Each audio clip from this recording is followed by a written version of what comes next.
Hello students, मैं सुभाष और आप देख रहे हैं Economics Guruji. In this video we will study about consumers equilibrium through indifference का अप्रोच। हम इस वीडियो में कंज्यूमर इक्विलिब्रियम इंडिफरेंस कर्व के थ्रू जो हम फाइंड करेंगे उससे रिलेटेड कुछ इंपॉर्टेंट टर्म्स के बारे में स्टडी करेंगे, जिसमें है indifference set, indifference curve, indifference map, marginal rate of substitution, diminishing marginal rate of substitution, characteristics of indifference curves. तो आइए शुरू करते हैं।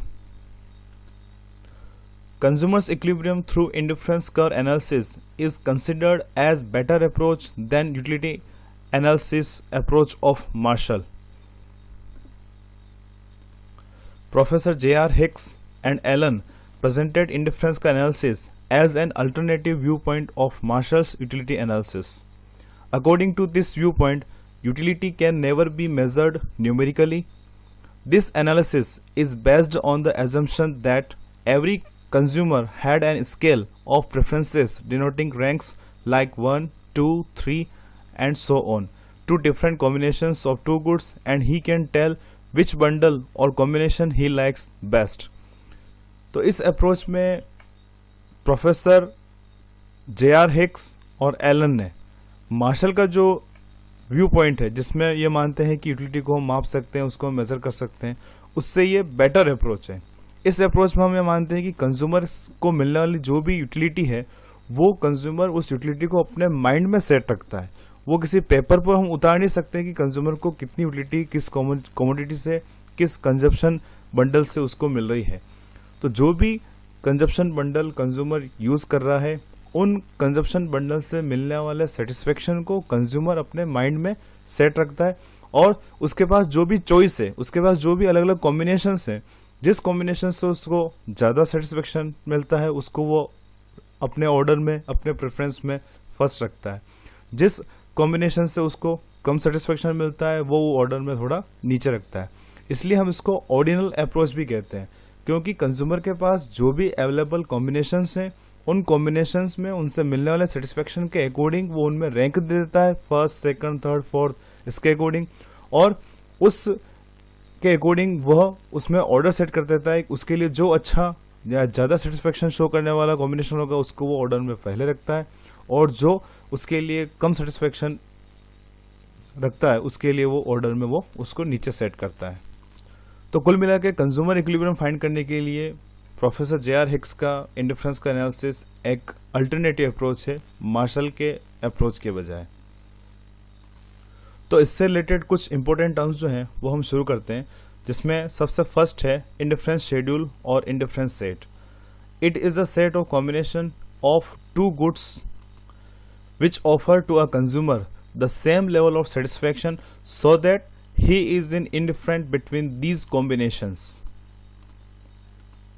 Or an indifference set refers to a tabular presentation of various combinations of two goods that provide to consumer the same utility. Consumer के पास जो भी available combinations हैं या अवेलेबल बंडल्स हैं, अगर ऐसे कॉम्बिनेशंस जिससे कंज्यूमर को सेम सेटिस्फेक्शन शो हो रहा है, सेम सेटिस्फेक्शन गेन हो रहा है, और अगर ऐसे कॉम्बिनेशंस को हम टेबल में शो कर देते हैं तो वो कहलाता है इंडिफरेंस सेट। सिंपल है कि इसमें हम उन कॉम्बिनेशंस को शो करते हैं, दो अलग अलग कॉमोडिटीज के उन डिफरेंट कॉम्बिनेशंस को शो करेंगे जिससे कंज्यूमर को सेम सेटिस्फेक्शन मिलेगा, इसलिए हम इसको इंडिफरेंस सेट कहते हैं। इसको हम टेबल की हेल्प से भी देख सकते हैं। ये आप टेबल देख रहे हैं जिसमें कंज्यूमर के पास डिफरेंट टाइप के कॉम्बिनेशंस हैं, combination A, B, C, D, E and F। Consumer good 1 and good 2 इन दोनों की अलग अलग यूनिट्स को यहाँ कंज्यूम कर रहा है। अगर कंज्यूमर कॉम्बिनेशन A चूज करता है या A को कंज्यूम करता है तो उसमें गुड 1 की 1 यूनिट और गुड 2 की 25 यूनिट वो कंज्यूम कर रहा है। तो कंज्यूमर को मिलने वाला सेटिस्फेक्शन यहाँ पर X के इक्वल है। इसी प्रकार से कंज्यूमर जब कॉम्बिनेशन D को चूज करता है तो उस कंडीशन में गुड 1 की 4 यूनिट और गुड 2 की 13 यूनिट यहाँ पर कंज्यूम कर रहा है। तो यहाँ पर भी कंज्यूमर को X के इक्वल ही सेटिस्फेक्शन मिल रहा है। तो हम देख सकते हैं कि कंज्यूमर के पास जो भी अवेलेबल कॉम्बिनेशंस हैं, उन डिफरेंट कॉम्बिनेशंस से कंज्यूमर को सेम सेटिस्फेक्शन यहाँ पर मिल रहा है और सब पे यहाँ पर X के इक्वल यहाँ पर शो हो रहा है। इसलिए यहाँ पर कंज्यूमर किसी भी कॉम्बिनेशन को चूज कर सकता है, वो इन डिफरेंट कॉम्बिनेशंस में इनडिफरेंट रहेगा, क्योंकि जो भी कॉम्बिनेशन उसके पास यहाँ पर अवेलेबल है सभी कॉम्बिनेशन से यहाँ पर कंज्यूमर को सेम सेटिस्फेक्शन मिलेगा। तो कंज्यूमर कॉम्बिनेशन ए को भी कंज्यूम कर सकता है, बी को भी कर सकता है, सी को भी कर सकता है, इसी प्रकार से एफ को भी कंज्यूम कर सकता है। तो here we can say that the combination A is equal B is equal C is equal D is equal E and is equal F. तो इसको हम यहाँ पर इंडिफरेंस सेट या इंडिफरेंस शेड्यूल यहाँ पर इसको बोलते हैं। और जब हम इस इंडिफरेंस सेट को एक डायग्राम के द्वारा या एक कर्व से हम डायग्राम में शो कर देते हैं तो वो कहलाता है indifference curve. An indifference curve is a curve which shows all those combinations of two goods that give equal satisfaction to the consumer, और it is a diagrammatic presentation of indifference set. यानी जब हम दो commodity के अलग अलग combinations को जिससे कि कंज्यूमर को सेम सेटिस्फैक्शन मिल रहा है, ऐसे कॉम्बिनेशंस को हम डायग्राम में शो कर देते हैं तो वो कहलाता है कंज्यूमर के लिए इंडिफरेंस सेट या फिर इंडिफरेंस कर्व। या फिर कंज्यूमर के पास जो भी इंडिफरेंस सेट है, जो भी कॉम्बिनेशंस है जो कि हमने उसमें टेबल में या शेड्यूल में शो किए हैं, इस इंडिफरेंस सेट को अगर हम किसी सिंगल कर्व से शो कर देते हैं तो वो कंज्यूमर के लिए इंडिफरेंस कर्व कहलाता है यहाँ पर। तो ये हम देख सकते हैं नेक्स्ट डायग्राम में कि ये जो टेबल थी इस टेबल को ही हमने यहाँ पर इस डायग्राम में शो किया है कि consumer combination A B C D E या एफ किसी भी कंडीशन में कंज्यूमर जो है वो या किसी भी कॉम्बिनेशन को कंज्यूमर जो यहाँ पर चूज कर सकता है। कंज्यूमर चाहे तो वो कॉम्बिनेशन ए को कंज्यूम कर सकता है या कंज्यूमर बी को चूज कर सकता है या वो एफ को चूज कर सकता है, क्योंकि जिससे भी जो भी कॉम्बिनेशंस वो कंज्यूम करेगा उन सभी कॉम्बिनेशन से कंज्यूमर को यहाँ पर सेम सेटिस्फेक्शन मिलेगा। कंज्यूमर के लिए सेटिस्फेक्शन जो है वो यहाँ पर सेम रहेगा, वो है एक्स के इक्वल। यानी कंज्यूमर एक पॉइंट पर भी रह सकता है, बी पर रह सकता है, सी पर भी रह सकता है, डी पर भी हो सकता है, ई पर भी हो सकता है और एफ पर भी हो सकता है। इसलिए हम इसको कहते हैं indifference curve. It means it is a curve which shows all those possible combinations of two goods, good one and good two, which offer same satisfaction to the consumer. अब इंडिफरेंस कर्व के बाद है next indifference map. An indifference map is a collection of indifference curves corresponding to different levels of satisfaction, or a family of indifference set is called indifference map of the consumer। यानी जब हम एक ही diagram में दो या दो से ज़्यादा इंडिफरेंस कर्व एक साथ शो कर देते हैं तो वो कहलाता है इंडिफरेंस मैप, या फिर हम इसको इंडिफरेंस मैप को इंडिफरेंस कर्व्स की फैमिली भी कहते हैं, ग्रुप भी कहते हैं। यानी हम यहाँ पर दो या दो से ज़्यादा इंडिफरेंस कर्व एक साथ यहाँ पर हम शो करते हैं। ये देख रहे हैं आप, इसको हम कहते हैं इंडिफरेंस मैप, क्योंकि हमने यहाँ पर गुड वन और गुड टू के डिफरेंट कॉम्बिनेशन को शो करने वाले डिफरेंट अलग अलग इंडिफरेंस कर्व शो किए। IC1 indifference curve first, IC2 indifference curve second, IC3 indifference curve 3। तो अब यहाँ पर कंज्यूमर के लिए डिफरेंट टाइप के इंडिफरेंस कर्व्स हैं। IC1 पर जो भी पॉइंट होंगे वो कंज्यूमर के लिए IC2 से इंफीरियर होंगे, क्योंकि IC1 पर अगर कंज्यूमर रहकर कंज्यूम करता है इन पॉइंट्स को तो कंज्यूमर यहाँ पर लो सेटिस्फेक्शन अर्न करेगा। उसी प्रकार से वो जैसे जैसे हायर सेटिस्फेक्शन की तरफ बढ़ेगा तो जाहिर है कंज्यूमर को ज़्यादा सेटिस्फेक्शन यहाँ पर अर्न होगा। हम देख सकते हैं कि जैसे जैसे कंज्यूमर ऊपर की तरफ मूव करता है तो उस कंडीशन में उसको गुड वन और गुड टू इन दोनों की ज़्यादा क्वांटिटी कंज्यूम करने को मिलती। ये हम देख सकते हैं IC1 पर है तो गुड वन की सिर्फ इतनी और गुड टू की सिर्फ इतनी वो कंज्यूम कर रहा है। अगर वो IC2 पर चला जाता है तो इस कंडीशन में इतना एक्स्ट्रा सेटिस्फेक्शन या इतना एक्स्ट्रा कंजप्शन गुड वन का कर सकता है और इतना एक्स्ट्रा कंजप्शन वो गुड टू का कर सकता है। इसी प्रकार से वो IC3 पर जाता है तो इस कंडीशन में गुड वन और गुड टू इन दोनों का ही वो ज़्यादा कंजप्शन वो कर सकता है। इसलिए कंज्यूमर की टेंडेंसी होती है एक इंडिफरेंस मैप में ऊपर की तरफ मूव करने की, यानी कंज्यूमर ऊपर की तरफ बढ़ना चाहता है, क्योंकि यहाँ पर लोअर IC लो सेटिस्फेक्शन को और हायर IC हायर सेटिस्फेक्शन को शो करता है।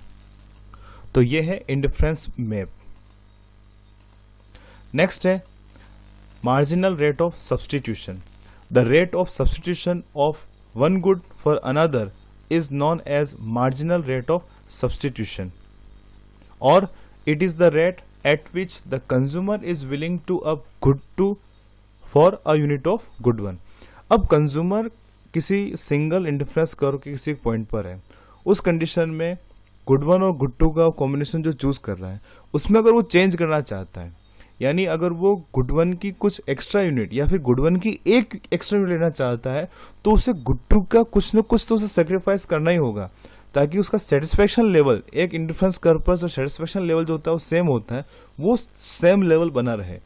तो जिस रेट से कंज्यूमर गुड 1 की एक एक्स्ट्रा यूनिट लेने के लिए गुड 2 का जो सेक्रीफाइस करता है वो कहलाते हैं यहाँ पर marginal rate of substitution, MRS। इसको हम जो फॉर्मूला है ये good 1 delta good 2 upon delta good 1 की हेल्प से उसको फाइंड कर सकते हैं। यानी गुड 2 का उसने कितना सेक्रीफाइस किया है अपॉन उसने गुड 1 का कितना यहाँ पर उसको गेन मिला है, इन दोनों के रेशो को हम कहते हैं यहाँ पर MRS। तो इस डायग्राम में हम फाइंड कर सकते हैं कि किस प्रकार से कंज्यूमर जो है, जब कंज्यूमर पॉइंट ए पर है तो वो गुड 1 की 2 यूनिट कंज्यूम कर रहा है, और जब वो पॉइंट बी पर आता है तो इस कंडीशन में वो एक्स्ट्रा यूनिट बढ़ाना चाहता है गुड 1 की। तो गुड 1 की जो यहाँ पर एक्स्ट्रा यूनिट वो बढ़ाना चाहता है, वो 2 से 3 करना चाहता है, तो जो पहले वो 20 यूनिट कंज्यूम कर रहा था गुड 2 की, अब वो कंज्यूम करेगा सिर्फ 14। यहाँ पर अगर वह गुड 1 की एक यूनिट एक्स्ट्रा इंक्रीज कर रहा है तो जाहिर है उसे गुड 2 की कुछ न कुछ यूनिट यहाँ पर सेक्रीफाइस करनी होगी। ये देख सकते हैं आप, डेल्टा गुड 2 और यहाँ पर है डेल्टा गुड 1।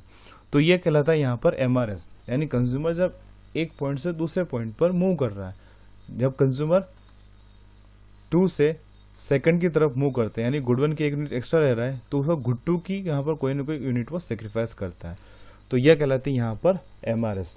तो इस डायग्राम पर हम MRS फाइंड कर सकते हैं। हम देख सकते हैं कि according to formula delta good 2 upon good 1, तो यहाँ पर डेल्टा गुड 2 में चेंज कितना है, यानी वो 20 से 40 डिफरेंस आया यहाँ पर 6 यूनिट का, 6 अपॉन 1, यानी गुड 1 के लिए वो गुड 1 की एक एक्स्ट्रा यूनिट ले रहा है, तो यहाँ पर MRS हो जाएगी कंज्यूमर के लिए 6,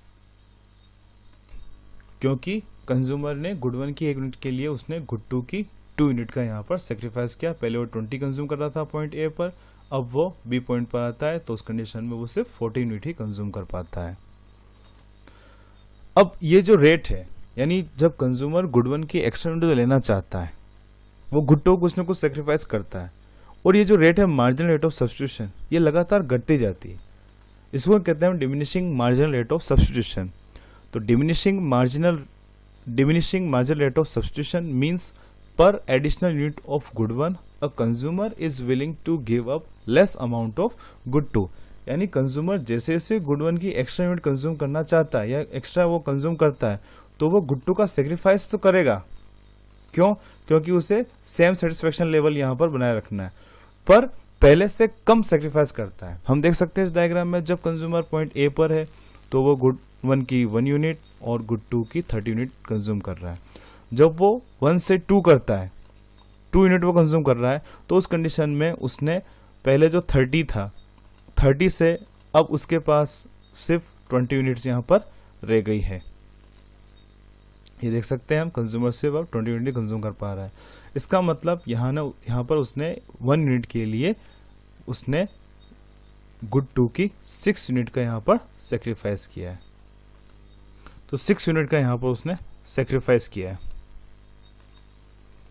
फिर जब जैसे जैसे point A, point B, point C जैसे जैसे वो आगे की तरफ बढ़ता जा रहा है, तो उस कंडीशन में कंज्यूमर जो है अब इस 1 यूनिट के लिए उसने पहले इतना सेक्रीफाइस किया था, अब अगली 1 यूनिट के लिए वो इतना सेक्रीफाइस कर रहा है, अगली यूनिट के लिए वो और कम सेक्रीफाइस कर रहा है। तो हम देख सकते हैं कि जैसे जैसे कंज्यूमर आगे की तरफ मूव कर रहा है, यानी गुड 1 की एक्स्ट्रा यूनिट जो कंज्यूम करता जा रहा है, तो सेक्रीफाइस जो अमाउंट है पहले इतना था, अब इतना है, और घट गया और ये और डिक्रीज हो गया। तो हम देख सकते हैं कि जैसे जैसे कंज्यूमर गुड 1 की एक यूनिट एक्स्ट्रा कंज्यूम करता जाता है तो गुड 2 का सेक्रीफाइस तो करता है, पर पहले से लगातार वो कम करता जाता है। यह कहलाता है diminishing marginal rate of substitution. और इसीलिए एक इंडिफरेंस कर्व जो होता है वो अपने ओरिजिन पॉइंट से जो होता है वो आईसी कॉन्वेक्स होता है। क्यों? क्योंकि यहाँ पर एमआरएस जो है वो लगातार डिमिनिशिंग ट्रेंड में होती है, वो लगातार यहाँ पर घटती जाती है। तो अब यहाँ पर इंडिफरेंस कर्व्स की कुछ कैरेक्टरिस्टिक्स हैं, कुछ विशेषताएं हैं। अभी तक हमने जो इंडिफरेंस कर्व के बारे में देखा है, तो आपने देखा होगा कि इंडिफरेंस कर्व जो हैं या तो नेगेटिव स्लोप के हैं, वो कॉन्वेक्स शेप लिए हुए हैं, ज़्यादा से ज़्यादा हम इंडिफरेंस कर्व शो कर सकते हैं। तो इनको देखते हुए इंडिफरेंस कर्व की कुछ कैरेक्टरिस्टिक्स हैं। उसमें से फर्स्ट है indifference curve are negatively slope. Indifference curve जो होते हैं हमेशा नेगेटिव स्लोप में होते हैं, क्योंकि जब कंज्यूमर किसी कॉम्बिनेशन में चेंज करता है, जैसे कंज्यूमर सपोज कॉम्बिनेशन ए से कॉम्बिनेशन बी की तरफ अगर वो मूव करता है, तो उस कंडीशन में गुड वन की यूनिट यहाँ पर इंक्रीज होगी, पर गुड टू की उसे कुछ न कुछ सेक्रीफाइस करनी होगी ताकि कंज्यूमर के लिए सेटिस्फेक्शन लेवल सेम बना रहे। इसलिए जब गुड वन का कुछ अमाउंट बढ़ेगा तो उस कंडीशन में गुड टू का कुछ न कुछ अमाउंट उसे सेक्रीफाइस करना होगा। इसीलिए एक इंडिफरेंस कर्व जो होता है या सभी इंडिफरेंस कर्व जो होते हैं वो नेगेटिव स्लोप होते हैं, वो left to right downward slope वाले होते हैं। सेकंड इसकी जो फीचर है वो है higher indifference curve represents higher level of satisfaction. ये थोड़ी देर पहले हम देख चुके हैं कि जैसे जैसे कंज्यूमर हायर आईसी की तरफ मूव करता है तो कंज्यूमर को ज़्यादा सेटिस्फेक्शन मिलता है लोअर आईसी के बजाय, क्योंकि लोअर आईसी पर कंज्यूमर को कम यूनिट्स कंज्यूम करने को मिलती है तो सेटिस्फेक्शन लेवल भी उसके लिए कम होता है, और हायर आईसी पर ज़्यादा यूनिट कंज्यूम करने के लिए मिलती है तो उसके लिए सेटिस्फेक्शन लेवल भी ज़्यादा होता है। तो then we can say that IC1 represents lower satisfaction than IC2 and IC1 and IC2 represents lower satisfaction than IC3। यानी कंज्यूमर की टेंडेंसी IC1 से IC2 पर, IC2 से IC3 की तरफ जाने की होगी, क्योंकि कंज्यूमर को जैसे जैसे कंज्यूमर ऊपर की तरफ मूव करता है तो उसको वहाँ पर ज़्यादा सेटिस्फेक्शन मिलता है। नेक्स्ट फीचर है इसका indifference curve are convex to its origin. ये भी हम देख चुके हैं कि इंडिफरेंस कर्व जो होते हैं अपने ओरिजिन पॉइंट से वो कॉन्वेक्स होते हैं, क्योंकि यहाँ पर MRS marginal rate of substitution जो है वो डिमिनिशिंग ट्रेंड में होती है, वो लगातार पहले से घटती जाती है। इसलिए इस कंडीशन में जो भी IC होता है वो अपने ओरिजिन पॉइंट से कॉन्वेक्स होता है। नेक्स्ट फीचर है indifference curve can not intersect each other. दो इंडिफरेंस कर्व आपस में कभी भी एक दूसरे को न तो वो कट करते हैं न कभी एक दूसरे को टच करते हैं। जैसे हम देख सकते हैं यहाँ पर एक पॉइंट A है, पॉइंट A IC1 और IC2 दोनों पर है। इसका मतलब हम कह सकते हैं point A is equal point B। क्यों? क्योंकि पॉइंट A और पॉइंट B दोनों एक ही IC पर है, IC1 पर है, इसलिए यहाँ पर इन दोनों से मिलना सेटिस्फेक्शन सेम होगा। इसी प्रकार से point A and point C ये भी एक सिंगल IC पर है, IC2 पर। इसका मतलब यहाँ पर A इज इक्वल C होगा। तो इसका मतलब A is equal B and A is equal C। तो इस कंडीशन में B जो है वो C के बराबर होना चाहिए, जो कि यहाँ पर गलत है।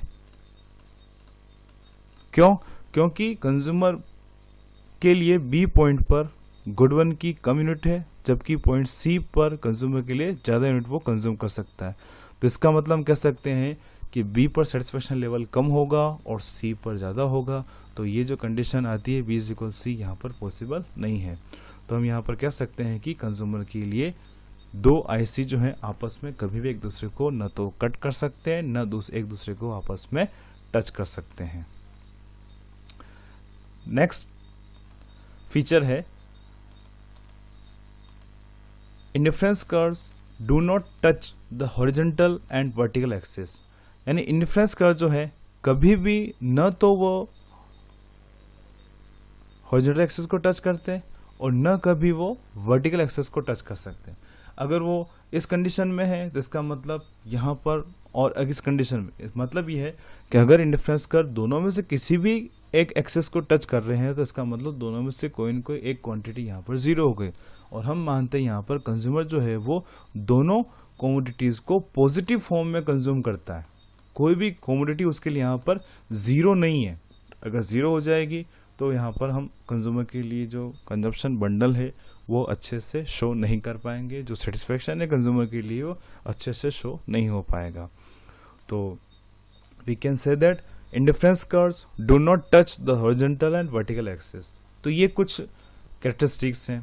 तो कुछ टॉपिक्स जो हैं अभी हमने डिस्कस किए हैं वो हैं indifference set, indifference curve, indifference map, marginal rate of substitution, diminishing margin rate of substitution, characteristics of indifference curve. ये जो टॉपिक हैं कंज्यूमर के लिए जो ऑर्डिनल व्यू पॉइंट है या कंज्यूमर इक्विलिब्रियम के लिए जो ऑर्डिनल व्यू पॉइंट है, ये जो टॉपिक्स हैं बहुत इंपॉर्टेंट रोल प्ले करते हैं और इन टॉपिक से रिलेटेड क्वेश्चंस भी एग्जाम में अच्छे से आते हैं। तो आई होप इन टॉपिक्स को आप अच्छे से समझ गए होंगे। और अगर आप को ये वीडियो अच्छा लगा है तो अपने दोस्तों में इसे शेयर करना न भूलें। Thank you.